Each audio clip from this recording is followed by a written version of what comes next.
আসলে আমার বেস্ট ফ্রেন্ডের ছোট মামার সাথে তাড়াতাড়ি বিয়ে হয়েছিল। এটা ডিজিং কার্ড। আমার ওখানে একটা বাংলো আছে, আমি আমাদের বিয়ের বাড়ি হিসেবে তোমায় দিচ্ছি। এই কার্ডটায় লিমিট নেই, পাসওয়ার্ড নেই, তোমার ইচ্ছে মতো টাকা খরচ করো। আমি ব্যবসার কাজে আমেরিকা যাচ্ছি, ফিরে এসে দেখা করব। আমার কাছে টাকা আছে খরচ করার জন্য।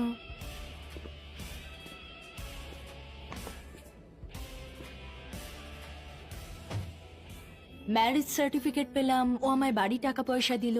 ও কি পারিবারিক চাপের কারণে বিয়ে করছে, নাকি সত্যিই আমার সাথে থাকতে চায়?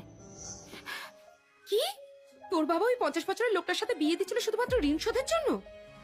ধ্যাৎ, কি নির্লজ্জ মানুষ। আলি, তুই আমার মামাকে কেন বিয়ে করছিস না? সে কত সুন্দর, ধনী, শান্ত, ভদ্র, সত্যিই ভালো মানুষ। সবাই তো তাকে সংযমী বুদ্ধ বলে ডাকে। আসলে তার পরিবার তাকে বিয়ে করার জন্য চাপ দিচ্ছে। তুই যদি ওকে বিয়ে করিস, তোর বাবা তোকে আর জোর করতেই পারবে না। ঠিক আছে। এই বাংলোটা সত্যিই খুব সুন্দর, যা মনে হচ্ছে এটার দাম 10 কোটি তো হবেই। আমি একদম ভাবতে পারিনি যে আমার বরটা এত উদার মনের মানুষ। অভিনন্দন, আপনি একমেয়ার হসপিটালের ইন্টারভিউটা পাশ করেছেন। আপনি কালই সত্যি? হসপিটালে রিপোর্ট করুন। কাল আমি নিশ্চয়ই পৌঁছে যাব।